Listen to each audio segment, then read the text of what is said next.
ñu ngi ak Aram Top Sène ñu ngi lay nuyu. waaw El Hadj Malick maa ngi leen di fay. yow nag nekk directrice action sociale ci ministère bi ñu dénk wàllu ànd paj gi ak action sociale gis nañu fi mu toll nii kat mbas mi dafa law bu baax a baax yéen lan moo nekk ci wàllu seen wàllu taxawaay ci wàllu prise en charge ci wàllu social bi. maladie bi mu ñëwee ba léegi dañu am ay dispositifs yi nga xam ne jëloon nañ ko doon ci liggéey te xam nga li ñuy wax naan sooy liggéey ci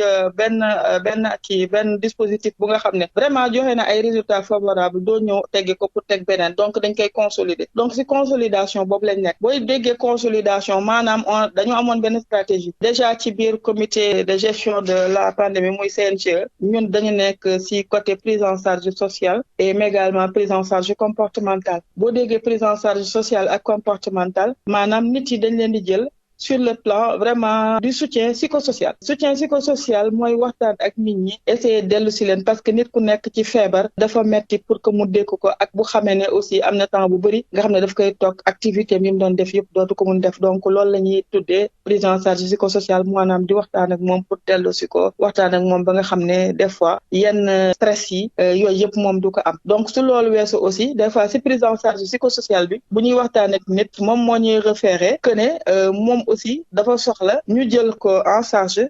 si côté alimentaire parce que côté alimentaire bi mooy kenn ki nga xam ne chef de ménage la moom moo doon nekk ku nga xam ne moom moo doon uti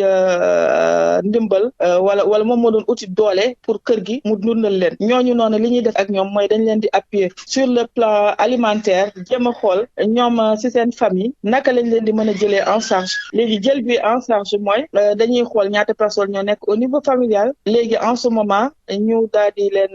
octroyer le kit alimentaire bu nga xam ne dina leen permettre pendant vraiment seen maladie bi ñu mën na jël seen bopp en charge su loolu weesoo également ñun dans le cadre de cette pandémie déjà semaine prochaine ñu ngi entamé benn tournée bu nga xam ne ñoo ngi dem ci région yi nekk ay Kolda Tamba dem ay Kaolack ay Fatick ak yooyu loolu mooy distribuer les cartes d'égalité de chance yi nga xam ne jot nañ ko am mais distribution carte d'égalité de chance bi aussi dañ ko articuler ci gestion de la pandémie parce que carte yi buñ ko joxee nit ñi tamit daf leen di favoriser ñu mën accéder ci yenn services sanitaires yi donc tamit dañu bëgg a distribuer ba waale ay kit pas alimentaire mais kit d'hygiène surtout produits d'hygiène pour que nit ñi mën a respecter les gestes barrières et pour ça dañuy rencontrer suñu services départementaux yu nekk dans les régions léegi services yooyu suñu leen rencontrer waxtaan ak ñoom ci dispositif bi échanger ak ñoom ci seen plan d'action su dee am na lu nga xam ne war nañ ko ci dolli ñu dolli ko ci suñu amul lu ñu dolli aussi ñu valider ak ñoom seen plan d'action ñoom comme tamit ñu dérouler ñun li ñu am pour appuyer leen ko ñu appuyer leen ko mais profiter également ci occasion yooyu tamit pour sensibiliser communauté yi nga xam ne dañ leen di rencontrer su loolu weesoo tamit am na ay activités de formation yu nga xam ne ñu ngi ci ànd ak suñu partenaire UNICEF nga xam ne dafay former chef de service départementaux yi ci nan la ñuy gérer stress en période de pandémie ou bien après période de crise surtout crise sanitaire bi nga xam ne si lañ nekk te xale yi des fois ñu jot ay nan la ko ay signaux wala ay messages yu nga xam ne dañuy jógee ci presse bi wala ci réseaux sociaux yi yu nga xam ne mën na nekk beneen bi aussi dinañ dem dérouler ko Tamba semaine bi ci toppaat parce que loolu aussi buñ koy def chef de service yi nga xam ne nekk nañ ci gox yooyu yëpp dañ leen di regrouper foofu pour décentraliser nos interventions mais également pour gën a mën a gérer xale yi ci période de crise parce que booy xool UNICEF ci loolu rek lay dox protection de l'enfant mais ñun aussi am nañu division bu nga xam ne ci protection de l'enfance déshéritée donc dans le cadre de cette intervention dañuy dem ci CDP yi mooy comité départementaux de gestion de protection de l'enfance waxtaane foofu parce que en période de pandémie xale yi dañ leen war a protéger parce que xale yi non seulement dañ leen war a protéger mais xale yi aussi dañ leen war a dimbale à ce que ñu porter sensibiliser leen ñu porter le message aussi de gestes barrières au niveau familial loolu moo tax sax ñu bëgg rencontrer les IA pour waxtaan ak ñoom pour que xale yi vraiment non seulement au niveau de l'école ñu protéger seen bopp sensibiliser seen morom mais également nekk porteur vraiment des messages parce que ñu ngi commencer aussi di def beaucoup de communication dans la presse pour waxtaan ak nit ñi ci li nga xam ne ñun loolu la ñuy def mais également waxtaan ak communauté yi mais ci jàppale bi aussi li ñu bëgg gën a jàppale mooy communes yi nga xam ne vraiment nit ñi jóg nañ engagé wu intervention yooyu ñun moom la ñuy bëgg vraiment relever comme une innovation de taille boo xam ne war nañ ko mën a dupliquer parce que communauté yi ñun c'est vrai que ñun war nañ leen jàppale mais li gën a neex mooy communauté bi daal di engagé wul boppam parce que su engagé wul boppam kooku mooy gën a neex a jàppale donc ñun loolu la ñuy suscité buñ leen suscité ba ñu xam ne engagé nañ seen bopp dañuy xam ne lutte bi vraiment dina am solo dina am maanaa te dina am ay résultats yu probants parce que booy xool ci durant la première vague vraiment nit ñi bi ñu jóge ñun ñëpp ñu jógandoo defandoo li ñu waroon def yàlla jàppale nañ ci ba virus bi commencé woon di dem mais malheureusement comme dellusiwaat na donc on va renforcer dañuy jógaat rek gën a dooleel suñu xeex bi mooy defaat yeneen orientation comme ni ma la ko waxee rek élargissement.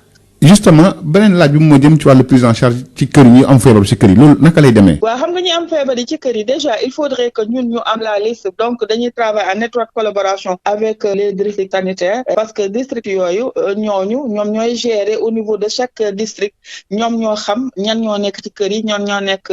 nu mu tudd alité donc ñoom ñooy xam ñan la ñuy hospitaliser donc ci prise en charge boobu noonu am na wàll bu nga xam ne wàllu docteur la ñoom peut-être que su fekkee ne nécessité na ñin ñi di dem di déplacer wu di dem vers ñoom dañuy dem vers ñoom su fekkee ne tamit dañ leen di jël à distance aussi ñoom dinañ xam nan la ñuy defee wàll boobu ñun suñu wàll ci action sociale li ñuy def mooy nit kooku noonu nga xam ne dafa tëdd këram ñun ñu fexe ba vraiment mu amati benn vraiment crise anxiogène parce que en général nit ki bu feebaree stress bu bëri dafay nekk ci boppam ba nga xam ne bu dee stress boo xam ne stress bi c'est lié à prise en charge alimentaire defe naa comme ni ma la ko waxee woon ñu jàppale ko ci su fekkee ne stress boo xam ne dafa lié souvent même en prix achat des médicaments ñun on l'a fait te je crois que peut-être que médicaments yu nga xam ne day nekk médicament yu nekkul Covid peut-être que nit ki amoon na beneen comorbidité wala mu amoon beneen problème bu nga xam ne bokkul ak Covid bi suñu référé ces ordonnances ñun au niveau de l'action sociale dañ koy jënd comme yeneen garab yi nag c'est pris en compte vraiment dans le système sanitaire je ne pense pas que nit di dem jënd garab bu nga xam ne pour faj Covid la gisuma ko du moins déggaguma cas yu mel noonu mais man daal li ma xam mooy le système sanitaire day jël en charge vraiment lépp luy médicament te à chaque fois ñu defee réunion le ministre dafay def instruction à la PNA te PNA aussi moom ci boppam daf cee taxaw pour que vraiment les questions de prise en charge vraiment au niveau des médicaments ak yooyu yëpp ça ne se pose pas ak JEM muy service bi yore affaire infrastructure ak yooyu donc loolu moom prise en charge bi moom c'est effectif ak dans tous les sens élargissement la. Aram Top Sène ñu ngi sant di la gërëm bu baax a baax. waaw man maa leen di sant di leen gërëm El Hadj Malick. Aram Top Sène, bonjour. Oui, bonjour El Hadj Malick. Vous êtes la directrice de l'action sociale au niveau du ministère de la Santé et de l'Action sociale. Dites-nous quel est votre rôle dans la riposte contre la Covid par rapport à cette seconde vague de contamination. Par rapport à cette seconde vague de contamination, nous, notre rôle, c'est comme dans la première vague, parce que nous faisons juste un travail de consolidation de nos acquis. Quand je parle de consolidation de nos acquis, ça veut dire que ce que nous avions fait dans la première vague et ça a donné des résultats probants. Nous allons poursuivre ça. C'est la prise en charge sociale et comportementale. Et dans la prise en charge sociale et comportementale, c'est le soutien psychosocial. Et le soutien psychosocial, vraiment, c'est pour tous les malades qui sont dans les CTE et également qui sont hospitalisés au niveau des domiciles. À part la prise en charge psychosociale, nous avons prévu également dans cette deuxième phase de prendre en charge les personnes alitées qui sont pourvoyeurs de ressources au niveau de leur ménage. Ça veut dire que ce sont les chefs de ménage. Donc, nous allons leur octroyer des kits alimentaires qui leur permettent vraiment de se prendre en charge pendant la période vraiment de létalité. Et par rapport à cette prise en charge également, c'est des kits des denrées de première nécessité que nous leur octroyons. Mais cette fois-ci, nous allons nous orienter uniquement vers les chefs de ménage qui sont également malades. La première fois, il y avait des personnes qui étaient confinées. Cette fois-ci, on n'a pas ce problème. Il n'y a pas de confinement. Mais quand même, les personnes qui sont au niveau des CTE ou bien au niveau des familles hospitalisées et qui ont besoin vraiment d'être appuyées, parce que toutes les personnes hospitalisées ou bien malades n'ont pas besoin de cet appui. Donc, cette fois-ci, nous allons vraiment nous orienter vers ces personnes vraiment nécessiteuses d'être appuyées sur le plan alimentaire. Et nous allons également continuer la sensibilisation que nous faisions au niveau des communautés, parce que la semaine prochaine, déjà nous serons dans les régions de Tamba, de Fashik, de Kolda, pour en même temps distribuer des cartes d'égalité de chance, mais également distribuer des kits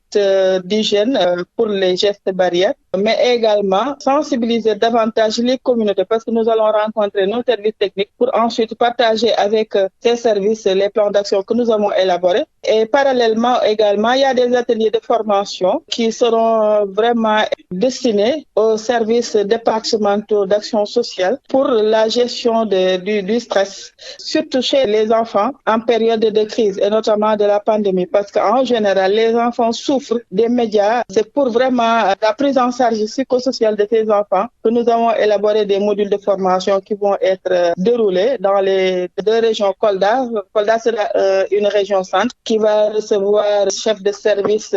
départementaux des régions qui sont presque proches de Kolda. Il y aura également une formation qui sera également déroulée à Tambacounda parce que c'est pour la prise en charge psychosociale et nous sommes accompagnés dans ce sens par l'UNICEF qui travaille beaucoup sur la protection des enfants. Donc d'une manière générale, je crois que nous allons également rencontrer les IA pour voir comment dérouler avec un programme vraiment pour les enfants parce que la protection des enfants à l'école est un souci, mais également faire des enfants des ambassadeurs au niveau familial parce qu'en général, lorsque les enfants sont sensibilisés, ces enfants peuvent porter le message au niveau familial et également être des sentinelles au niveau familial. Donc, c'est comme ça que nous allons prendre en charge la gestion de la pandémie au niveau de Dakar, du Sénégal et même au niveau de Dakar aussi. Nous allons continuer avec les communes vraiment qui sont déjà prêtes à prendre en charge la question de la gestion de la pandémie, notamment certaines communes que nous n'avions pas encore visitées et récemment vous avez entendu les femmes de Fass. Et voilà, ça c'est un bon exemple vraiment qu'il faut dupliquer dans les autres communes, vraiment susciter l'engagement communautaire pour que ces communautés puissent prendre elles-mêmes la question des gestes barrières et se protéger vraiment de la Covid qui, cette fois-ci, est encore beaucoup plus contagieuse. Et nous allons également rencontrer les corps de métier pour vraiment parler davantage de la maladie parce que cette fois-ci, nous voyons que c'est presque des cadavres ambulants qui viennent dans les centres de santé. Et ça, je crois qu'on peut le limiter en renforçant la communication dans ce sens, mais également en faisant beaucoup de sensibilisation et la distribution de masques. Parce que souvent, c'est une difficulté aussi de la part des populations parce que depuis maintenant 1 an, les gens achètent des masques et c'est pas très évident aussi que les gens puissent jusqu'à maintenant continuer à acheter ces masques. Donc, de temps en temps, s'il faut les soutenir, on les soutient. Voilà, mais on soutient quand même les gens qui sont vraiment engagés à éradiquer complètement la maladie dans leur localité. Justement, qu'en est-il de la prise en charge des malades à domicile? Voilà, en fait, la prise en charge des malades à domicile, c'est une prise en charge vraiment routinière. Vraiment, ce sont le secteur santé, les médecins et les médecins chefs de district qui prennent ça en charge par des visites au niveau des domiciles ou bien si ce sont des personnes qui nécessitent juste une prise en charge par téléphone, voilà, on peut le faire. Mais d'une manière générale, ce sont des personnes qui sont restées au niveau des foyers et qui permettent vraiment de désengorger les CTE qui vraiment commencent à être pleins parce que les malades viennent presque un peu tard au niveau des structures et souvent, s'ils viennent, c'est presque, comme j'ai déjà dit, des cadavres ambulants, ce qui veut dire qu'ils nécessitent des soins vraiment très, très, très, très prononcés. Voilà, c'est ça. Certains malades disent que même c'est eux qui payent les ordonnances. Est-ce que c'est le cas? Et pourquoi? Voilà, à ce niveau, je ne pourrais pas répondre par rapport à l'achat des ordonnances, mais une personne qui est au niveau domicile, par exemple, si ce sont des ordonnances qui font partie du traitement de Covid, je pense que c'est pris en charge au niveau vraiment sanitaire, mais je ne sais pas si ce sont d'autres ordonnances parce que je n'ai vraiment pas encore cette information par rapport à l'achat de médicaments par les personnes qui sont alitées. Je ne sais pas quel genre de médicaments ils achètent, mais ce que je sais, la prise en charge des médicaments c'est pris en compte dans le secteur de la santé. Et avec la PNA, les médecins travaillent avec le ministère, la PNA, le directeur général des établissements de santé. Et à ce niveau, tout est pris en charge. Aram Topsen, je vous remercie. Voilà, merci beaucoup El Hadj Malick, c'est moi qui vous remercie.